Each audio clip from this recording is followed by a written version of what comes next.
Hello guys, welcome back to anime 7. நான் உங்க டென்ஷன். இன்னைக்கான வீடியோல பர்ஃபெக்ட் வேர்ல்ட் டோங்கோட நெக்ஸ்ட் எபிசோட் தான் கைஸ் பார்க்க போறோம். இந்த டோங்கோட ப்ரீவியஸ் எபிசோட்லாம் நீங்க பார்க்கல அப்படிங்கிற பட்சத்துக்கு சேனலோட பிளேலிஸ்ட் இருக்கு. மறக்காம எல்லாத்தையும் செக் பண்ணி பார்த்துட்டு வந்து இந்த எபிசோட பாருங்க. அப்பதான் உங்களுக்கு இந்த டோங்கோட கண்டினியூஷன் எல்லாமே புரியும். சரி, ஓகே, சொல்லலன்னு பேசிக்கிட்டு இருக்காம டேரக்டா இன்னைக்கான வீடியோக்குள்ள போவோம். போன எபிசோடோட கடைசியில 9 அவனுக்கும் வெளிநாட்டு பகுதிகளுக்கும் இடையில இருக்கக்கூடிய ரெண்டு பேருக்கும் ஒரு சின்ன போட்டி மாதிரி நடத்திருப்பாங்க. அந்த போட்டியில ஹீரோ உள்ள இருக்கக்கூடிய எல்லாரையும் அடிச்சு போட்டு பொழந்துகிட்டு இருப்பான். அண்ட் மோத்தாவோ அப்படின்னு சொல்லக்கூடிய வெளிநாட்டு பகுதியை சேர்ந்த முக்கியமான ஒரு நபரையும் ஹீரோ தன்னோட கைக்குள்ள கொண்டு வந்துற இதை பார்த்துட்டு வெளிநாட்டுல இருந்து வந்த அந்த லேடி பயங்கர கோவத்துல இவங்க இருக்கக்கூடிய அந்த இடத்தையே ஒட்டுமொத்தமா அழிச்சிருவா. இன்னைக்கு எபிசோட் அது வந்து ஆரம்பிக்குது.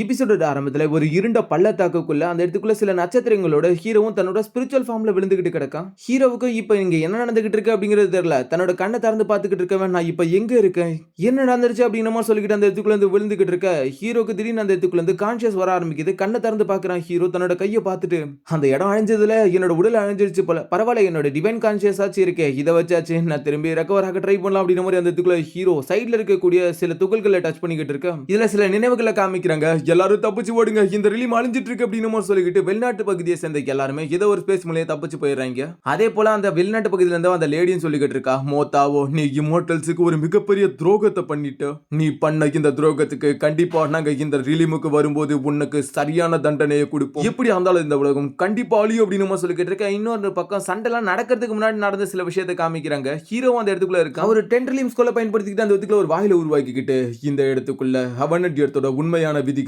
பொறிக்கப்பட்டிருக்கு, உண்மையான பல லாக்கள் இருக்கு, இந்த இடத்துக்குள்ள அதிர்ஷ்டமும் ஒன்னாதான் இருக்கு, அதே சமயத்துல பேரழிவுகளும் இதுக்குள்ளதான் இருக்கு, அதிர்ஷ்டமும் பேரழிவும் ஒரே நேரத்துல இருக்கு, விதியை எதிர்க்கிற துணிவு இருக்கவங்க மட்டும் இதுக்குள்ள போலாம் அப்படின்னு சொல்லிக்கிட்டு இருக்க. எல்லாருமே அந்த இடத்துக்குள்ள இருந்து கிளம்பி போய்கிட்டு இருக்காங்க. இது ரொம்ப நாளைக்கு முன்னாடி நடந்த ஒரு காட்சி. ஹீரோ அந்த இடத்துக்குள்ள இதெல்லாத்தையும் யோசிச்சு பார்த்துட்டு இதெல்லாம் நான் வர்றதுக்கு முன்னாடி நடந்த ஒரு சில நிகழ்வுகள், இது என்னோட நினைவகத்தில் இருக்கக்கூடிய சில விஷயம் அப்படின்னு யோசிச்சுக்கிட்டு இருக்கு.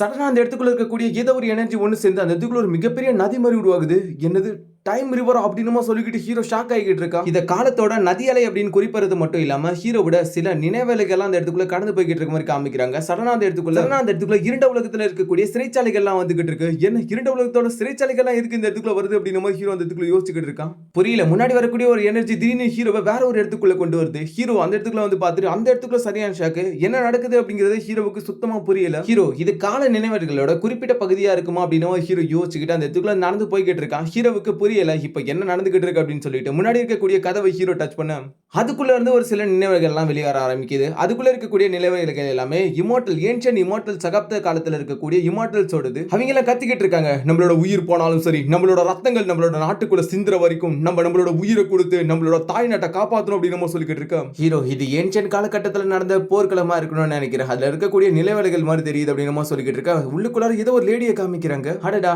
நீ இவ்வளவு தூரம் இந்த இடத்துக்கு வந்திருக்க அப்படின்னா சரிவா என் கூட கொஞ்ச நேரம் பேசிட்டு போ அப்படின்னு சொல்லிக்கிட்டு அந்த இடத்துக்குள்ள சடனா ஹீரோவை உள்ளுக்குள்ளார இழுக்க ஆரம்பிக்கிறாங்க. உள்ளுக்குள்ளார வந்து உடனே சீனியருக்கு என்னோட மரியாதைகள், ஹீரோ மரியாதை செலுத்திக்கிட்டு இருக்க. அவங்களும் என்கிட்ட நீ இவ்வளவு மரியாதையா இருக்க வேண்டிய அவசியம்லாம் இல்ல. ஹீரோ மனசுக்குள்ளே இவங்களோட ஆறாவதுக்கு அப்புறம் இவங்களோட மரபொழிகளை பார்க்கும்போது கண்டிப்பா இவங்க ஒரு இமார்டலா இருக்கணும்னு நினைக்கிறேன் அப்படின்னு சொல்லிக்கிட்டு இருக்க. அடுத்த நிமிஷமே ஹீரோ மனசுல நினைச்சதை சொல்ல ஆரம்பிக்கிறாங்க. நீ இமார்டல்னா என்ன நினைச்சுக்கிட்டு இருக்க, இந்த இடம் பல மனக்கசப்புகளை உள்ளடக்கி இருக்கு அப்படின்னு மாதிரி அவங்க சொல்லிக்கிட்டு இருக்க. இதை கேட்ட உடனே ஹீரோ சரியான ஷாக்கு. இவங்களால என்னோட மைண்டை ரீட் பண்ண முடியுதா? அவங்க சொன்னதை வச்சு பார்த்தா அவங்க இந்த இடத்துக்குள்ள தோல்வி அடைஞ்சிருக்காங்க. இந்த இடத்துக்குள்ள பல மனக்கசப்புகள் இருக்கு. இது ஏன்ஷியன்ட் காலத்துல இருந்து ஒரு போர்க்களமா இருக்கலாம்னு நினைக்கிறேன் அப்படின்னு சொல்லிக்கிட்டு ஹீரோ அவங்க கிட்ட சீனியர் நான் கரெக்டா எங்க இருக்கேன், என்ன விதமானதை புரிஞ்சுக்கிறதுக்காக இங்க இருக்கேன் அப்படின்னு மாதிரி ஹீரோ கேட்டுக்கிட்டு இருக்க. அவங்களும் சொல்லிக்கிட்டு இருக்காங்க, நீ எங்க இருக்க, ஒருவேளை ரீஇன்கார்னேஷன் ரீபர்த், உண்மையை யாரால சொல்ல முடியும்னு சொல்லி பார்ப்போம். ஆனா நீ மார்டல் வேர்ல்ட்ல இல்ல, அது மட்டும் என்னால சொல்ல முடியும் அப்படின்னு அவங்க சொல்ல ஹீரோ ரீஇன்கார்னேஷன் வாய்ப்பே இல்லை, ஏன்னா என்னோட உடல் எல்லாமே அப்படியே தான் இருக்கு, அதனால நான் வேற ஒரு இடத்துக்கு பயணம் பண்ணி வந்திருக்கேன்னு நினைக்கிறேன் அப்படின்னு மாதிரி சொல்லிக்கிட்டு இருக்க. அவங்க அடடா,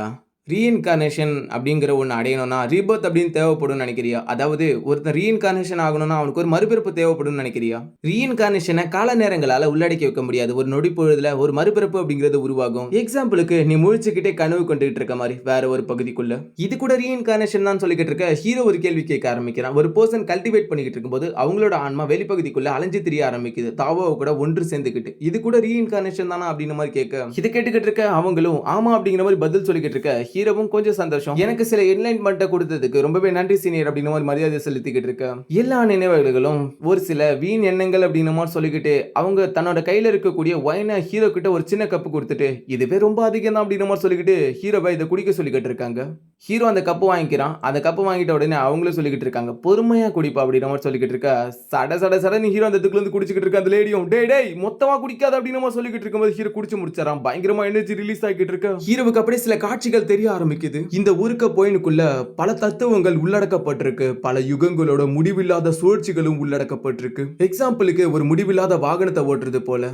ஹீரோ இதுல என்னோட சீட் எங்க இருக்கு அப்படின்ற மாதிரி கேட்க அதே சமயத்தில் சில சப்டைட்டில் இந்த இடத்துக்குள்ள என்னோட சீட் லிங்கர் அப்படின்னு மென்ஷன் பண்ணியிருக்காங்க. இந்த வார்த்தை சப்டைட்டில் மிஸ்டேக்கா இருக்கலாம். அப்படி இல்லைனா இதை பத்தி கண்டிப்பா நான் ஒரு எக்ஸ்பிளனேஷன் தருவேன். ஹீரோ இந்த ஒரு கப்புக்குள்ள இந்த அளவுக்கு விஷயங்கள்லாம் அடக்கி வைக்கப்பட்டிருக்கா. இந்த இடத்துக்குள்ள இருக்கக்கூடிய பிரபஞ்சம் ரொம்ப பெருசு அப்படின்னு எனக்கு இப்பதான் தோணுது அப்படின்னு நம்ம சொல்லிக்கிட்டு இருக்க. இதை கேட்டுக்கிட்டு இருக்க லேடி அவனால இவ்வளவு சக்தி வாய்ந்த தாவோட தத்துவங்களை புரிஞ்சுக்க முடியுதா அப்படின்னு மாதிரி யோசிச்சுட்டு ரொம்ப சந்தோஷமாயிடுறாங்க. அவங்க கிட்ட எனக்கு இன்னொரு கப்பு கிடைக்குமா அப்படின்னு மாதிரி கேட்டுக்கிட்டு இருக்க. அவங்களும் எந்த ஒரு தயக்கமும் இல்லாம அவங்க கிட்ட இருக்கக்கூடிய அந்த ஒயின் ஜேடியை ஒட்டு மொத்தமா கொடுத்துறாங்க. ஹீரோ கிட்ட திரும்ப குடுக்கறதுல எந்த ஒரு பயனும் கிடையாது. திரும்ப ஒரு சுழற்சி தான். இந்த ஒலிகளை நான் பலமுறை உணர்ந்திருக்கேன். இதை குடிச்சு எப்படியாச்சும் ஏன்ஷியன்ட் சகாப்த காலங்கள்ல இருக்கக்கூடிய இந்த போரை முடிவுக்கு கொண்டு வர முடியுமா அப்படின்ற மாதிரி பார்த்துக்கிட்டு இருக்கேன். இந்த சுழற்சிகள்ல எந்த ஒரு முடிவுகளையும் என்னால இன்ன வரைக்குமே புரிஞ்சுக்க முடியல. இந்த எல்லா முயற்சிகளையும் எனக்கு தெரிய வந்தது என்ன அப்படின்னா இந்த ஏன்ஷியன்ட் இமார்டல் ஆர்ட் அப்படிங்கிறது ஒரு முட்டு சந்து போல. அதோட பெருமைகள் அப்படிங்கிறது எல்லைக்கு அடங்காததா இருந்தாலும் அது கடைசியில தூசியா மாறுது. இதுதான் ஏன்ஷியன்ட் இமார்டல் அண்ட் பாதைகளோட உண்மையான வழி ஹீரோ கிட்ட. ஆனா நீ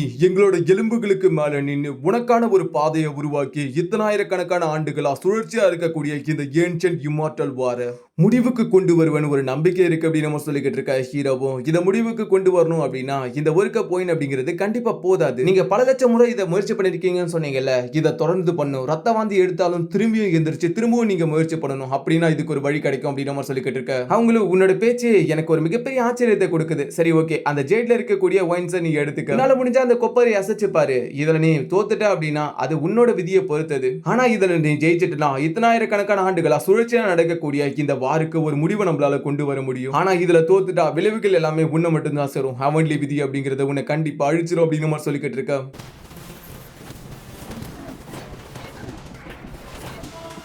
ஒரு டிராப் குடிச்சதுக்கே எல்லாம் சடனா நின்னுக்கிட்டு இருக்க. ஹீரோ அந்த இடத்துக்குள்ள தொடர்ந்து இருக்கக்கூடிய எல்லா டிராப்ஸையும் ஒரே நேரத்துல குடிக்க ஆரம்பிக்கிறான். இதனால அந்த இடத்துக்குள்ள சில உருவங்கள்லாம் வந்துச்சுல. அந்த உருவங்கள்லாம் அப்படியே மறைஞ்சு போக ஆரம்பிக்குது. அந்த இடத்துக்குள்ள ஹீரோவுக்கு பின்னாடி ஒரு மிகப்பெரிய ஷேடோ ஃபார்ம் வந்துகிட்டு இருக்க. ஹீரோவை ஷாக்கோட பாத்துக்கிட்டு இருக்க இமார்டல் லேடி இவ்வளவு பெரிய கர்ம விளைவுகளை அவனால தாக்கு பிடிக்க முடியுதா? இந்த பர்சன் யாரா இருக்கும் அப்படின்னு மாதிரி அந்த இடத்துக்குள்ள சொல்லிக்கிட்டு ஹீரோ கிட்ட உண்மையை சொல்லு நீ யாரு அப்படின்னு மாதிரி அந்த இடத்துக்குள்ள கேட்டுக்கிட்டு இருக்க. அதே சமயத்துல சடனா ஒரு சத்தம் கேட்க ஆரம்பிக்குது. சிரிப்பு சத்தத்தோட ஒரு வழியா நான் உன்னை கண்டுபிடிச்சிட்டு இந்த லேடி இருந்தது அந்த இடமே ஒட்டு மொத்தமா சுக்கு சுக்கா உடைய ஆரம்பிக்குது. அந்த இடத்துக்குள்ள ஒரு பிரம்மாண்ட வடிவத்துல இருக்கக்கூடிய ஒரு ஹேண்ட் உள்ளுக்குள்ளார வந்துகிட்டு இருக்கா. அதோட சக்தி சுத்தி இருக்கக்கூடிய எல்லா இடத்தையும் நடுநடுங்க வச்சுக்கிட்டு இருக்கு. அதோட கைக்குள்ள சில பால்ஸ் மாதிரியானது இருக்கு. ஒயிட் அண்ட் பிளாக் எனர்ஜியால உருவாக்கப்பட்டது. ஹீரோ வெளிநாட்டு பகுதியை சேர்ந்த எதிர்பார்க்க முடியாத அளவுக்கு சக்தி வாய்ந்த ஒரு தாக்குதல் அப்படிங்கிற மாதிரி அந்த இடத்துக்குள்ள பேசிக்கிட்டு இருக்கும்போது சடனா வரக்கூடிய இமார்டல் லேடி தன்னோட ஒயின் பாட்டில் யூஸ் பண்ணிட்டு அந்த இடத்துக்குள்ள ஒரு மிகப்பெரிய பேரியர் ஒன்று போட்டு விடுறாங்க. இந்த தாக்குதல் இவங்க யாரையுமே தாக்காத இருக்கிறதுக்காக அந்த இடத்துக்குள்ள ஒரு பிரம்மாண்ட வடிவத்துல பேரியரை போட்டுக்கிட்டு இருக்கு. அதே சமயத்துல அந்த தாக்குதல்களையும் கீழே நெருங்கிட்டு இருக்கும்போது அவ உன்னை கொல்றதுக்காக தொன்மையை மறந்து காலத்தை கடந்து இந்த இடத்துக்கு வந்திருக்கான். தன்னோட பிரிமோர்டியல் ஆராவை வெளியே கொண்டு வந்திருக்கான். இது ரொம்ப மோசம் அப்படின்னு சொல்லிக்கிட்டு இருக்க. இதோட இந்த எபிசோட் முடியுது. ஏன் பர்ஃபெக்ட் வேர்ல்ட்ல திடீர்னு சப்டைட்டில் இப்படி இருக்கு அப்படின்னு எனக்கு தெரியல. ஆனா ஒரு வார்த்தைக்கு அர்த்தத்தை கண்டுபிடிச்சு எப்பப்போ ஒண்ணுமே முடியல. அதுல ஒரு வார்த்தை இருக்கு, இதுல ஒரு வார்த்தை இருக்கு. போய் பார்த்தா ஒண்ணுக்கு வேற ஒரு மீனிங் வருது. இந்த லேடி ரீஇன்கார்னேஷனை பத்தி எக்ஸ்பிளைன் பண்ணதெல்லாம் அவ்வளவு குழப்பம் போட்டுக்கிட்டு வச்சு பருத்து எடுத்துட்டாங்க. எனக்கு மட்டும் தான் கஷ்டமா இருக்கிற மாதிரி தெரியுதா இல்ல எல்லாருக்குமே அப்படிதான் தெரியுதா அப்படிங்கறத மறக்காம கமெண்ட் பாக்ஸ்ல சொல்லிட்டு போயிடுங்க. அண்ட் வீடியோ பிடிச்சிருந்தா மறக்காம லைக் அண்ட் ஹைப்லாம் பண்ணி கொஞ்சம் சப்போர்ட் பண்ணுங்க. ரொம்ப வியூஸ் கம்மியா போகுது பர்ஃபெக்ட் வேர்ல்டுக்கு. அண்ட் நைட் இந்த சேனல்ல வீடியோ போடாத இருந்ததுக்கு மன்னிச்சிருங்க. சப்டைட்டில் ரொம்ப கஷ்டம் கைஸ். நான் ஒன்றும் பண்ண முடியாது. தலையை வலிக்க ஆரம்பிச்சிருச்சு. அண்ட் நெக்ஸ்ட் ஒரு நல்ல எபிசோட்ல சந்திப்போம். அது வரைக்கும் பை கைஸ்.